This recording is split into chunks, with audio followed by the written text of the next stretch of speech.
हरे कृष्ण दोस्तों, कैसे आप सब। आई होप कि आप सब बहुत अच्छे होंगे, अपना बहुत अच्छे से ख्याल रख रहे होंगे। सो फ्रेंड्स, आज की वीडियो में स्टार्ट करो उससे पहले आप लोग को बता देती हूँ कि जो आज की हमारी वीडियो है वो हमारे एक सब्सक्राइबर के क्वेश्चन पे रिलेटेड है।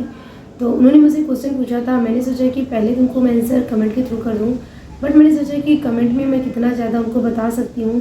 मुझे लगा कि मैं उनके लिए छोटी सी वीडियो बना देती हूँ जिससे कि मैं अपनी बात उनको अच्छे से समझा सकूँ और शायद मेरी बातों से उनको कुछ हेल्प मिल सके। सो क्वेश्चन कुछ इस तरह से कि उन्होंने बताया कि मेरी एज 29 ईयर है और घर वाले शादी के लिए प्रेशर कर रहे हैं, वो शादी करना नहीं चाहते हैं। उन्होंने मुझसे पूछा है कि आप किस तरह से हैंडल करते हैं समाज के लोगों को या अपने पेरेंट्स को, ये सजेशन मुझे दीजिए। तो देखिए, क्वेश्चन बहुत बड़ा है और कंडीशन भी बहुत ही ज़्यादा क्रिटिकल वाली होती है। बहुत आसानी से हम अपनी बात को अपने घर वालों के सामने या समाज के लोगों के सामने नहीं रख पाते हैं, क्योंकि देखिए समाज जिस चीज़ों को देखता हुआ आ रहा है उन्हें बस वही चीज़ सही लगती है। अगर हम किसी चीज़ से हट करके कुछ काम करते हैं तो उस चीज़ को सुनने में, उस चीज़ को एक्सेप्ट करने में थोड़ा सा टाइम लगता है। ऐसी कंडीशन में हमें बहुत ज़्यादा पेशेंस की ज़रूरत होती है। यहाँ पर मैं सबसे पहले पेरेंट्स की बात करूँगी। तो देखिए, किसी के भी पेरेंट्स अपने बच्चों का बुरा नहीं चाहते हैं। सभी के पेरेंट्स, भाई बहन, सभी लोग चाहते हैं कि हमारा जो छोटा भाई बहन है या पेरेंट्स सोचते हैं कि जो मेरा बच्चा है, मेरी बच्ची है, वो एक अच्छी लाइफ जी, उसको किसी भी तरीके की कोई परेशानी ना हो। तो यहाँ पर सबसे पहले मैं बात करूँगी पेरेंट्स की या घर के लोगों के बारे में। तो देखिए फ्रेंड्स, माँ बाप हमारे जो होते हैं वो अपने बच्चों के दुश्मन नहीं होते हैं। बच्चों का भला ही वो सोचते हैं और हर कंडीशन में माँ बाप, भाई बहन अपने छोटे भाई बहन का या माँ बाप अपने बच्चों का भला ही सोचते हैं। वो किसी भी तरीके से उनका बुरा नहीं सोचते हैं। इस श्रृंखला में सबसे मेन चीज़ आती है कि बच्चों की शादी। वो सोचते हैं कि मेरे बच्चे की अगर लड़का है तब भी, लड़की है तब भी, वो यही सोचते हैं कि मेरे बच्चे की शादी हो जाएगी तो उसको एक अच्छा सा पार्टनर मिल जाएगा और वो उसका आखिरी समय तक ध्यान रखेगा। ध्यान रखने का मतलब है कि अगर लड़का है तो माँ बाप सोचते हैं कि इसकी वाइफ इसका ध्यान रखेगी, खाना बना के देगी, जब ये बीमार होगा तो उसका ध्यान रखेगा, इसकी घर गृहस्थी को बहुत अच्छे से चलाएगी और मेरा वंश आगे बढ़ाएगी। उसके बाद में लड़कियों के बारे में भी माँ बाप यही सोचते हैं कि मेरी बच्ची की शादी हो जाएगी, उसको एक अच्छा सा पार्टनर मिल जाएगा तो वो इसकी सभी ज़रूरतों को पूरा करेगा। तो देखिए, इनकी सोच कहीं से भी गलत नहीं है और हमें अपने माँ बाप की इस सोच का आदर करना चाहिए, उनकी रिस्पेक्ट करना चाहिए। मैं खुद इस चीज़ को मानती हूँ कि अगर माँ बाप ऐसा सोचते हैं तो उनकी सोच कहीं से भी गलत नहीं है। बट अगर आप इस चीज़ के लिए रेडी नहीं हैं तो यहाँ पर आपको अपने माँ बाप को बताना पड़ेगा कि देखिए, जिस चीज़ के लिए आप परेशान हैं, यानी कि आप मेरे लिए परेशान हैं कि कोई मेरा ख्याल रखने वाला हो, तो मैं अपना ख्याल खुद से रख सकता हूँ। यहाँ पर मैं दोनों लोगों की बात करूँगी। अगर आप लड़के हैं और आप शादी करना नहीं चाहते हैं तो ये चीज़ आपको अपने माँ बाप को प्रूव करनी पड़ेगी कि आप अपना खुद से ख्याल रख सकते हैं, कि आपको अपने सारे काम खुद से करने आने चाहिए। वहीं पर मैं लड़की के लिए बात करूँगी कि अगर आप लड़की हैं, आप शादी करना नहीं चाहती हैं, तो वहाँ पर भी आपको अपने माँ बाप को इस चीज़ को प्रूव करके देना पड़ेगा कि आप अपना बेहतर तरीके से ख्याल रख सकती हैं। इस वीडियो में मैं सबसे पहले लड़कियों के बारे में ही बात करती हूँ। तो देखिए, अगर आप एक लड़की हैं और अगर आप शादी नहीं करना चाहती हैं, क्यों नहीं करना चाहती हैं, वो आपका पर्सनल क्वेश्चन हो सकता है। इस चीज़ में मैं वीडियो के थ्रू सोशल मीडिया पर किसी से भी कोई क्वेश्चन नहीं पूछ सकती हूँ।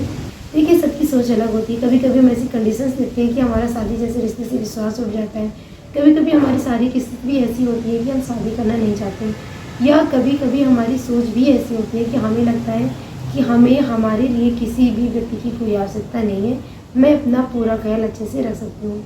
तो यहाँ पर मैं सबसे पहले यही कहूँगी कि अगर आपकी फैमिली से आपके लिए प्रेशर मिल रहा है कि आपको शादी करनी चाहिए, तो आपको पहले अपने माँ बाप को बताना चाहिए कि अगर आप शादी नहीं कर रहे हैं तो आप अपनी लाइफ को कैसे जिएंगे। क्योंकि देखिए, ये जो क्वेश्चन होता है वो माँ बाप के लिए चिंता करना बहुत ज़रूरी होता है और सही भी है। एक माँ बाप अपने बच्चे के बारे में बहुत अच्छा सोचते हैं, वो हर तरीके की कंडीशन सोचते हैं। तो वहाँ पे आपको अपने मम्मी पापा को, अपने पेरेंट्स को इस चीज़ का आंसर देना पड़ेगा और प्रूव भी करना पड़ेगा। तो यहाँ पर सबसे पहले आता है कि आपकी फाइनेंशियल कंडीशन कैसी है। देखिए, ये समाज जो हमारा है या जो आज के समय का दौर है, वहाँ पर किसी भी चीज़ के लिए आपको पैसे की ही ज़रूरत पड़ती है। इनफैक्ट अगर मैं कहूँ कि अगर आप सुसाइड करना चाहते हैं तो आपको जहर खरीदने के लिए भी पैसे की ही ज़रूरत होगी। तो देखिए, हर एक चीज़ के लिए जब पैसे की ज़रूरत है तो आखिर आप अगर लड़की हैं, आपके पास पैसे नहीं हैं, तो आपके माँ बाप कब तक आपके साथ रहेंगे। इस चीज़ को तो एक्सेप्ट करना ही पड़ेगा कि कभी ना कभी एक ऐसा वक्त आएगा जब आपके माँ बाप आपको हमेशा हमेशा के लिए अकेले छोड़कर चले जाएंगे। तो उस कंडीशन में आप कैसे अपने खर्च चलाएंगे, कैसे आप अपना ध्यान रखेंगे। तो इस चीज़ के लिए आपके पास कुछ तो ऐसा जरिया होना चाहिए जहाँ से आप पैसे कमा सकें और अपना ख्याल रख सकें। तो अगर आप शादी करना नहीं चाहते हैं तो सबसे पहले ज़रूरी है कि आप अपने पैरों पर खड़े होइए। खड़े होने का मतलब ये है कि आपके पास में कुछ ऐसा पैसा होना चाहिए, या आपके पास में एक ऐसा सोर्स होना चाहिए, और ऐसा सोर्स होना चाहिए कि जिसमें अगर आप कुछ दिन बीमार हो जाएं, काम ना कर पाएँ, तो आपकी नमक रोटी का जो खर्च है वो किसी और को न उठाना पड़े। यहाँ पर मैं एकदम क्लियर बात करूँगी, क्योंकि किसी के भी भाई बहन कितने भी प्यारे हों, किसी के भाई भाभियाँ हों, या जो भी रिलेटिव होते हैं, कितने भी आपको प्यार करने वाले क्यों ना हो, एक ना एक दिन जब आप अपनी जिम्मेदारियाँ उनको देते हैं तो आप उनके लिए बोझ बन जाते हैं। तो ये चीज़ सिर्फ मुझ पे या आप पे नहीं, ये सबके ऊपर लागू होती है कि आपको अपने पैरों पर फाइनेंशियली खड़ा होना ही पड़ेगा। कैसे भी करें, कुछ भी काम आप करते हैं, आपको अपने पेरेंट्स को ये चीज़ प्रूव करनी पड़ेगी कि हाँ, मुझे पैसों की कोई ज़रूरत नहीं होगी, यानी पैसों के लिए तो मुझे किसी लड़के की कोई आवश्यकता नहीं है। सेकंड आता है उसके बाद में हेल्थ के लिए। आपकी अपनी हेल्थ ऐसी होनी चाहिए जिसमें आप अपना बहुत अच्छे से ख्याल रख सकें। देखिए, आए दिन आप बीमार होते रहते हैं, जैसा कि पहले तक मेरे भी साथ ऐसा हो रहा था कि क्योंकि मैंने ये दौर देखा है कि जब आप बीमार होते हैं थोड़े समय तक तो लोग आपकी बातों को सुनते हैं कि हाँ, आप बीमार हैं, बहुत गलत है, आप बीमार हैं मैं आ जाऊँ, आप बीमार हैं मैं आपके लिए ये कर दूँ। पर जब आप रोज़ रोज़ बीमार होने लगते हैं तो फिर अगले लोग आप जब अपनी बीमारी का बताते भी हैं तो बोलते हैं अच्छा बीमार है, ठीक है। इस तरह से लोग आपसे कटने लगते हैं, क्योंकि देखिए उसमें उनकी भी गलती नहीं है, वो अपना खर्च उठाएं, अपनी जिम्मेदारी उठाएं या आपकी जिम्मेदारी उठाएं, तब जब आपको उनसे कोई लाभ नहीं मिल रहा है। तो यहाँ पर आपको अपना ध्यान रखने की बहुत ज़रूरत है, आपको अपनी हेल्थ बहुत अच्छे से सही रखनी चाहिए। इसके बाद में आता है कि आपको हर एक चीज़ की जानकारी होनी चाहिए। जब कल को आपके पास आपके मम्मी पापा नहीं होंगे तब तो आपको सारे काम खुद से ही करने पड़ेंगे।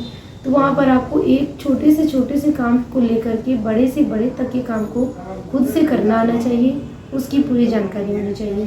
तो यहाँ पर मैं आप लोग से यही कहूँगी कि हर एक चीज़ की जानकारी रखिए। आपको बैंक में कैसे क्या काम करना है, आपको बिजली का बिल जमा करना है, आपको गैस सिलेंडर बुक करना है, आपको राशन लेने जाना है, आपको किस तरह से मार्केट से सब्जियाँ खरीदनी है, मतलब कि हर एक छोटी से लेकर के बड़ी चीज़ तक हर चीज़ का आपको नॉलेज रखना चाहिए।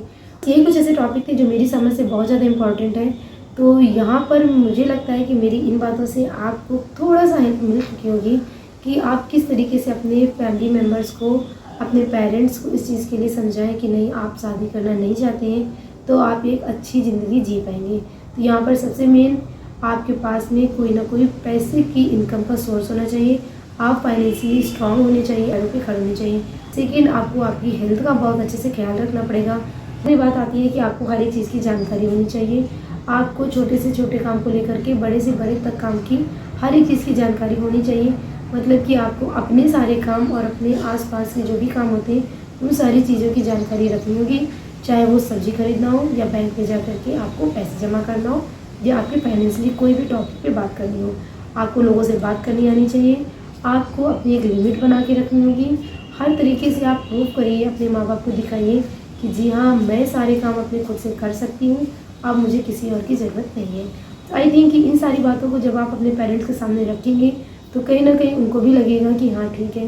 क्योंकि ये बात तो मैं ज़रूर कहूँगी कि आज का जो समय चल रहा है, जो दौर चल रहा है, उसमें अगर 100 बच्चियों की शादी होती है, आई थिंक कि 75% ऐसी बच्चियाँ होती हैं जो कि शादी के बाद बहुत ज़्यादा परेशान होती है, और उनके माँ बाप कभी ना कभी ये बात ज़रूर कहते हैं कि मुझे अगर पता होता कि आगे चलकर ऐसा होगा तो मैं अपनी बेटी की शादी कभी ना करता, अपने पास रखता।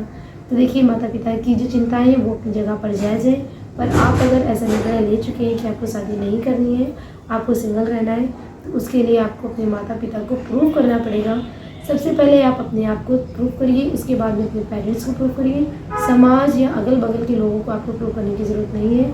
जब आप इस चीज़ के लिए तैयार हैं, आपके पेरेंट्स इस चीज़ के लिए तैयार हैं, तो समाज वाले अपने आप ही तैयार हो जाते हैं। सो फ्रेंड्स, आई थिंक कि आज की वीडियो से आपको बहुत ज़्यादा हेल्प मिली होगी और आपके क्वेश्चन का आंसर आपको मिल गया होगा। मेरी बातों से आपको क्या लगता है, इसमें आप कितना सहमत हैं, कितना असहमत हैं, वो आप कमेंट के थ्रू ज़रूर बताइएगा। तो बस फ्रेंड्स, आज के लिए इतना ही। मिलती हूँ नेक्स्ट वीडियो में, तब तक के लिए take care, bye bye, thanks for watching. और एक बात ज़रूर कहूँगी, सिंगल रहिए या फैमिली में रहिए, बट सेल्फ डिपेंड रहिए।